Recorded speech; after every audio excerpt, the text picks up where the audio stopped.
twisted, head steel and fire. Chains rattle, rains desire. Rose butter, sweat drips, raw wire. What's the truth? What's the show?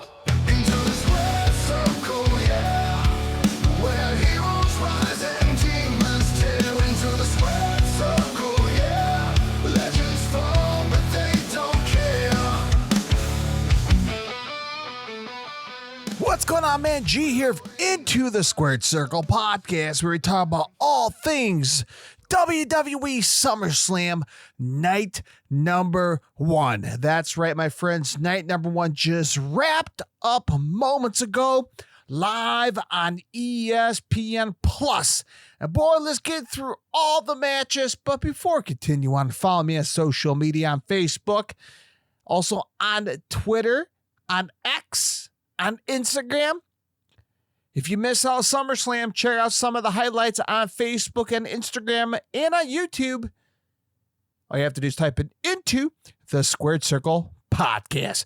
By the way, if you listen on Spotify, iHeartRadio, Google Podcasts, Apple Podcasts, wherever you listen to your favorite podcast, all you have to do is type in into the Squared Circle podcast. All right, let's get into business.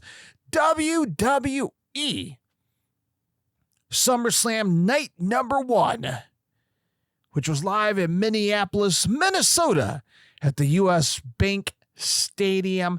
And what was the official total number for SummerSlam?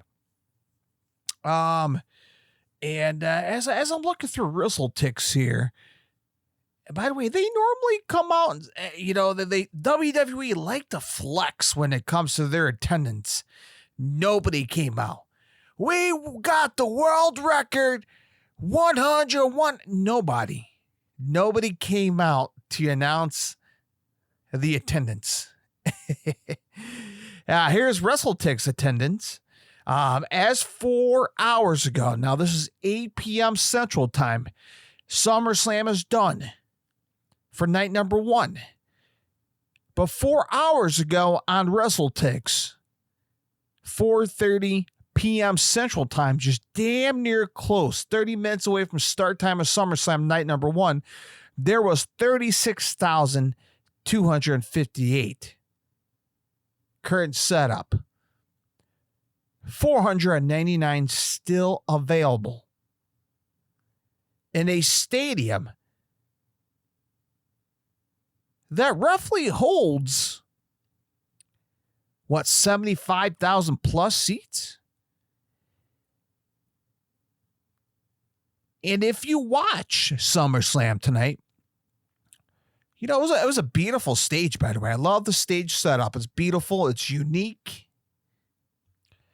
It has a lot of shapes, triangles. Well, I'm not pretty good at my shapes here, but you get what I'm saying. Nice little setup. It's beautiful. It's good looking, like me. Yeah, man. Anyway, great setup. Looks grand. Looks big. It's huge. It's big time. It's SummerSlam. Halfway to WrestleMania, right?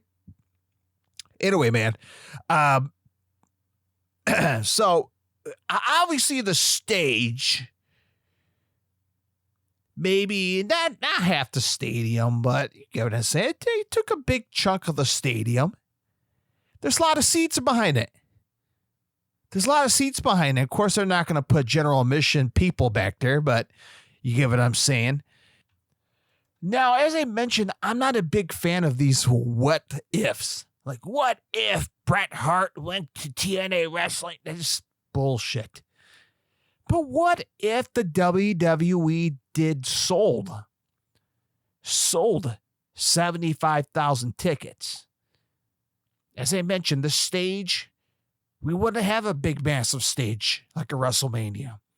We would have had a small stage like the Royal Rumble last year in Indianapolis.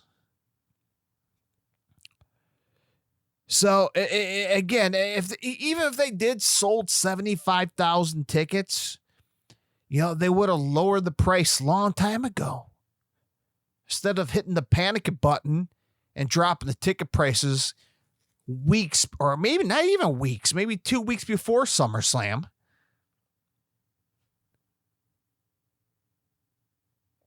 And, of course, you got to throw the booking in as well. You know, some of the booking has been terrible. So you throw all the ingredients together, you whip up a 36,000 plus people to show up for night number 1 of SummerSlam. And of course, you're going to have your hardcores, the people you see on television, the front row, every week, every major PLE, the same people you see. Those are the hardcores of the hardcores. They will die to the grave of the WWE. Those are the hardcores that are going to be there no matter what. If, as I mentioned, if CM Punk took a shit in the middle of the ring and started wiping his ass with the title belt, those same people will show up next week. Boy, when he's going to take a shit again. Those people will eat that shit up. No pun intended. You know, these people will eat anything WWE gives them. Just mind-boggling. This is how dedicated these hardcore WWE fans are. They will accept anything and go by their standards. Anyway, we're going on a sidetracked here. Again, 36,000 plus. Still a lot of people, in my personal opinion, being at the Allstate Arena, which is what, I don't know, 12,000 people? You add another plus 20 more, that's a lot of people, man. You know, trying to find your car in the parking lot afterwards. But hey, you know what, man? Since we're on the topic about people, as I'm watching SummerSlam, you know, at the U.S. Bank Stadium, the home of the NFL football team, the Minnesota Vikings. Oh, okay, G. So what? What about it? Well, you know, you can see all the Viking ships outside. You know, it's their theme, bunch of Vikings. And their theme color of the football team is purple. Right? Purple. And when you have a stadium that's dedicated to a football team that has the color purple, you have the stadium seats. Purple. And when you have nobody in those purple seats, the purple stands out. And when nobody's there, you'd notice there's nobody there. And, you know, you could do all the camera tricks. You could do all the camera angles to hide it. You're not going to hide away from the purple empty seat, buddy. You can see some of them, man. You can see some seats empty. You know? I mean, maybe the R section is tarped out that they're very good at hiding that. I don't know. I'm not there. I can't really say it. But there were some purple seats that were noticeable that was empty. All right? So, again, we're not going to call out the WWE here. Look, they managed to put 36,000 people. You know, still a lot of people, as I mentioned. And, you know, they were there. And I was here watching it on my couch. Because the first match to kick off SummerSlam was a women's match. Did I give a shit? No, not a whole lot. To be honest with you, I'm being honest with you, man. The first match, which featured Liv Morgan putting her WWE Women's World Championship on the line against Io Sky. Whopping 13 minutes and 35 seconds of a match. Well, I can't say it was a bad match, but I cannot say it was a good match. Man, I don't know, this match is, you know, I just got so sidetracked at home. I was just doing a bunch of stuff, being a parent, right? Being a husband, doing other things, right? having dinner, having supper, watching wrestling on the TV. Sometimes you get sidetracked and, it just, I'm not going to criticize it because I hate saying the word, I don't give a shit, but it's just not on my radar. This match is not on my radar. And it's just one of those matches where I could just lollygag and get shit done around the house as the match is happening. And just keep an eye on it every couple minutes or so. Well, the end results, Liv Morgan defeated Io Sky by pinfall. And, some people are happy. Some people are pissed off. Some people were like, is that the right booking decision for Liv Morgan to retain? I guess. I don't have a logical answer to give you, but, I mean, if Liv Morgan defeated Io Sky, what's next? Who's going to step up to the plate to face Io Sky? Maybe Monday Night Raw. I'll have to keep our eyes peeled on it. But Liv Morgan defeated Io Sky by pinfall. All right, so up next, 6-man tag match here. Sponsored by, was that Gears of War, God of War? I don't know. One of those fucking games, video games they have sponsoring this match. Of course, the Usos came out. Fresh gear, fresh haircuts. These guys look good. And here comes the Beast Mortos. Hold on, I'm sorry. That was Jacob Fatu. Wrong person.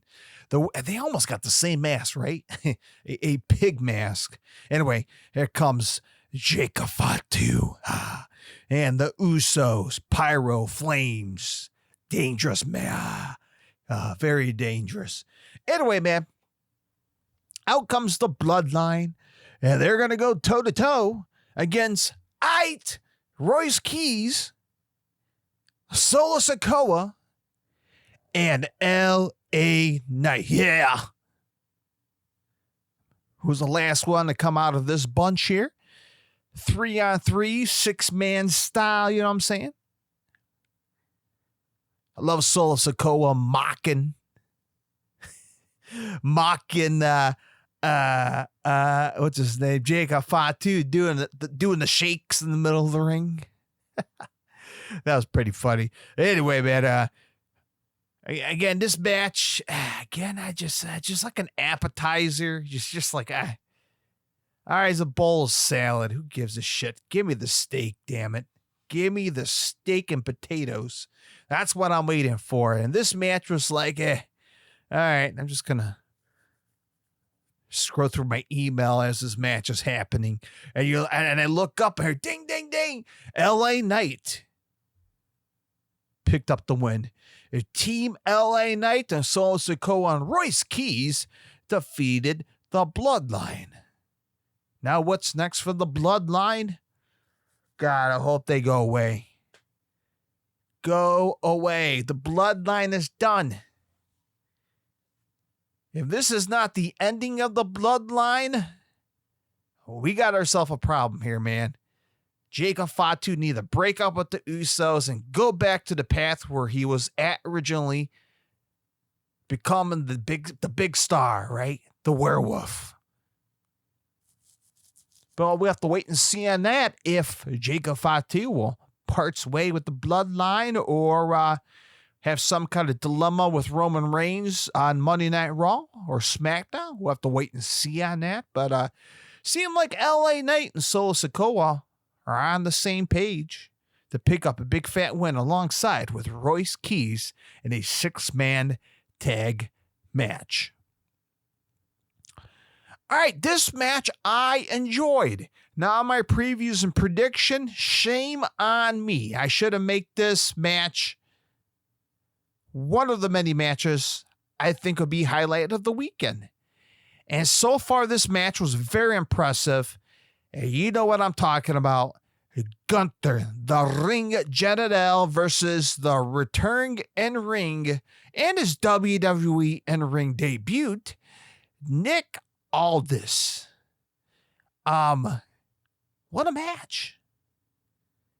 This match right here, I made sure I was focused on that. Hell of a match. I love Nick Aldis doing what he did to Gunther, the sharpshooter in the middle of the ring. By the way, I know Michael Cole said he was a big fan of Bret Hart growing up as a kid, and was it London, England, or at least in England, the home country.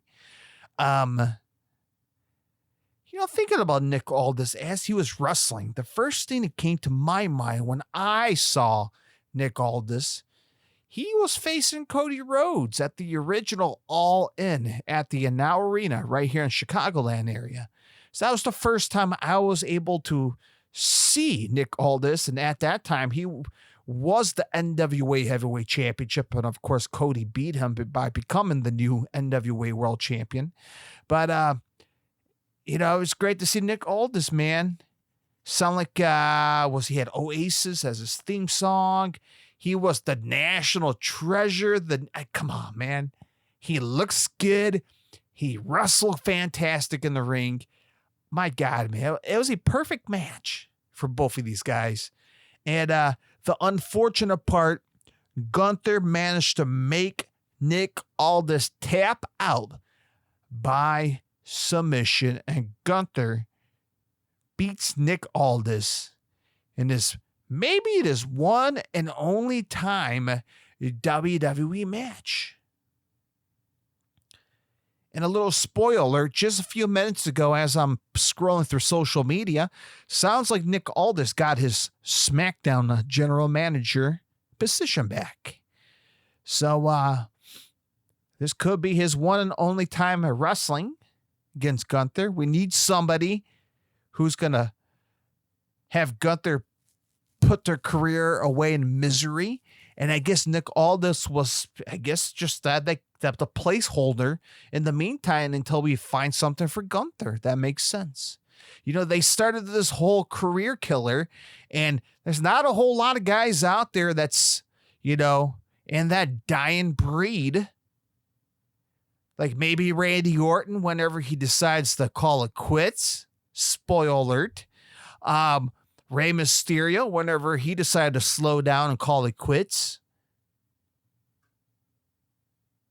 So there's a very few guys out there today in the WWE land that's still going, still active since the late 90s, the early 2000s. Very few guys. And that list is getting harder and shorter for Gunther to continue on this allegedly career killer tour he's doing. And if this is one of the placeholders in the meantime to kind of get Gunther across his SummerSlam gap, maybe go away for quite some time, who knows? But Gunther picked up a big fat win. Nick Aldis tapped out by submission, and sounded like he's back to his managerial roles on SmackDown. All right. Another women's match. I don't know, just didn't really give a shit, man. The Fatal Influence. JC James and Laney Reed and Fallon Henley defeated the Bella Twins and Paige. And of course, after the match, when the Bella Twins and Paige fell short, the Bella Twins decided to turn their back on Paige by attacking her and beating the crap out of her. And, I guess Paige is no longer part with the Bella Twins now. So, yeah. You can see I'm very excited. All right, let's move on next here. Big time. I enjoyed this match as well. This is one of my least second favorite match of the night tonight. CM Punk versus the American Nightmare, Cody Rhodes, man. Of course, they've been promoting hard on this new Street Fighter movie coming out in October. And Of course, Cody's mask was a Street Fighter theme, which is pretty damn cool. I love the look. CM Punk coming out wearing all green, inspired from this NHL. One of those teams up there in Minnesota. I love the silence coming out to the top of the stage. It's clobbering time and the music hits. I love that, man. I love that. I love the quiet. Just the eerie sound of people anxious to start singing. And CM Punk came out and these guys went to war, man. These guys went to war. Hell of a match. Hard hitting. I don't know what is it, man. I am glued to CM Punk dropping the Macho Man elbow from the top rope. I'm not sure why. I love that. It's just such an old school element that you think about Macho Man dropping on Hogan or Ultimate Warrior. I mean, every time CM Punk goes to the top rope, I enjoy it, man. I sit there and I soak it in. I don't know why that just catch my attention, but I love when he does that. I know Cody did an impressive, crazy, like a super Cody, what do you call that? Cody cutter? It's like an RKO, but his version, the Cody cutter, which is incredible, man. He went the distance to take out CM Punk, which I thought he wasn't sure if he actually connected with him, but after they did a replay on it, and you can see he connected it, man. It's just fantastic. There was of course, the referee spot where the referee went out. I'm like, and my wife was sitting next to me, and I'm like, oh, okay, somebody's gonna come out. I know it. And as Cody Rhodes gave the crossroads of CM Punk managed to roll outside of the ring. And out comes Randy Orton. Of course, there's been rumors of Randy Orton making his comeback, making his return back. Well, he decided to make his return back by rolling in the ring. RKO'd Cody Rhodes right in the middle of the ring. Randy Orton gave a little wink to the camera, and he rolled right back out and ran through the crowd. So now we're setting ourselves something here between Cody Rhodes and Randy Orton. It's been a lot of teasing about those two for quite some time. And Sally, we're going to get ourselves a Cody Rhodes and a Randy Orton somewhere down the line. Anyway, CM Punk managed to do a GTS, I believe once or twice. The ref eventually woke his ass up, did a slow count as CM Punk was pinning Cody Rhodes. 1, 2, and 3. And CM Punk defeated Cody Rhodes by pinfall for the WWE Undisputed World Champion. So we'll have to wait to see what's next for Cody Rhodes. I'm not Cody. Well, both guys, Cody Rhodes and CM Punk. So we know Cody and Randy Orton is a teaser. And what's next for CM Punk and his future potential challenger for the Undisputed WWE Championship. And if I'm not mistaken, for tomorrow night number 2, we have Sami Zayn versus Finn Balor. So whoever's going to become number 1 contender tomorrow night will come after CM Punk and the Undisputed World Champion.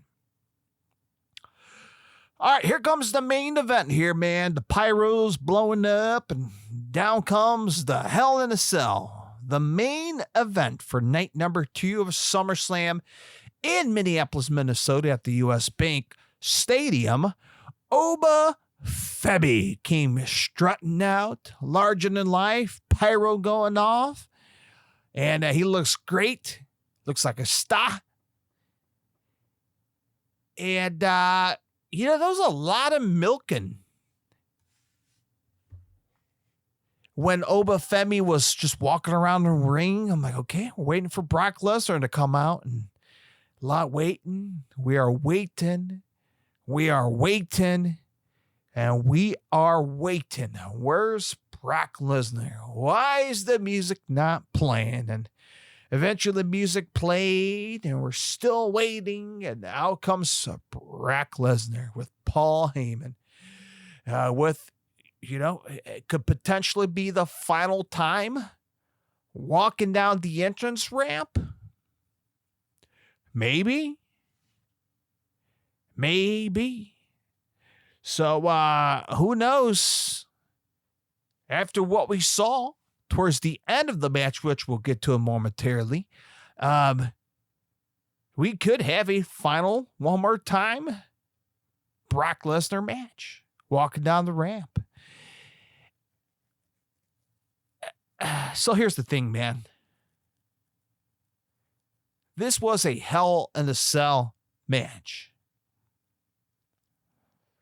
The most violent, or at least one of the most violent matches in the WWE, alongside with the Elimination Chambers and the TLCs and, tables match.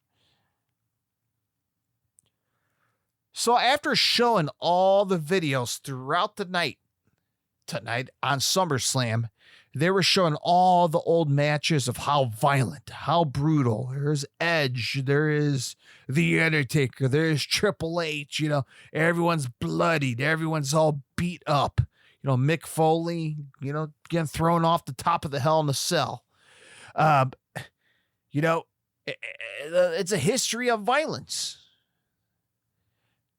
What we saw tonight was, of course, pure dominance between both guys.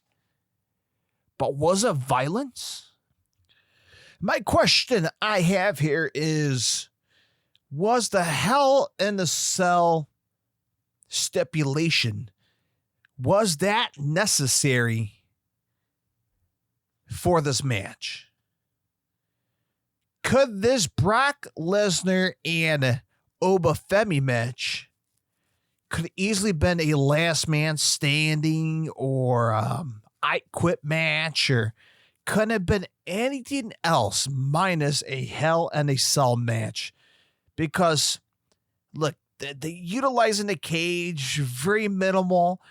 Did things get out of hand? Did we get sledgehammers? Did we get anything that was most dangerous? Hell, even the CM Punk and Drew McIntyre seemed dangerous over this match. I mean, it was pretty freaking brutal. And after going through these matches tonight, I'm like, well, it's one of those, like, maybe they just could have not had a Hell in a Cell match and still had a dominance of a power match. Look, both of these guys went right after it, man, when that bell rang. When that bell rang, suplex, and just these guys slamming each other. I mean, these guys went to work. And freakish too, man. Absolutely freakish. Two colossal guys, just King Kong and Godzilla going to war. Some insane stuff you probably won't see from big, massive guys like these guys did in the middle of the ring. And,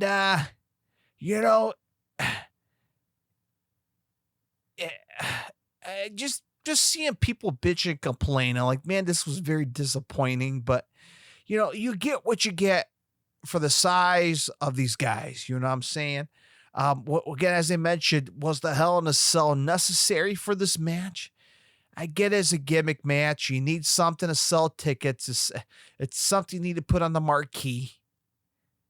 People think it's going to be destruction, which was very little destruction in the match. Of course, Brock Lesnar started tearing up the ring itself by ripping the canvas and ripping the padding. And I love when Brock Lesnar did the tombstone pile driver to Obafemi on the exposed wrestling ring boards. And I love where Brock Lesnar did the Undertaker arm cross and sticking the tongue out. Yeah, I love when Brock did that.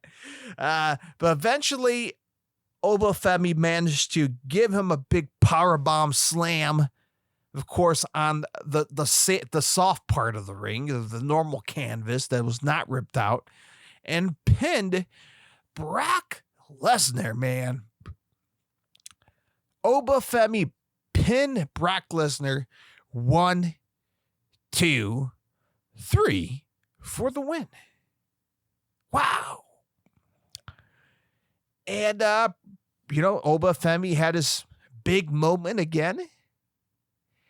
And, of course, Brock Lesnar rolled out of the ring to give Obafemi his flowers and his moment. And then eventually Brock Lesnar rolled back into the ring. He asked for a microphone. And he ended up telling the whole crowd, hey, Obafemi, he's the future. I'm the past. He's the future. And then Brock Lesnar rolled out, and there he goes, off into the sunset. So the question is, was that the final time we will ever see Brock Lesnar? I don't know. I really don't know if this is the very last time we will see Brock Lesnar. Never say never is the professional wrestling. And things could change on a dime, but if this is Brock Lesnar's final time, thank you. If you're going to come back in the near future, looking forward to see what's next for Brock. But in the meantime, it's a mystery. And Obafemi defeated Brock Lesnar as we have a passing the baton to the next generation, which is Obafemi, to close out SummerSlam. So there we go, man. WWE SummerSlam night number 1's in the books. I'm going to take my happy ass to bed, get some rest and sleep, and then we're going to come right back. Same time and same place tomorrow. All right, that is it, my friends. Happy SummerSlam weekend. I'll talk to you guys on the flip side for SummerSlam Night 2 review right here on Into the Squared Circle podcast.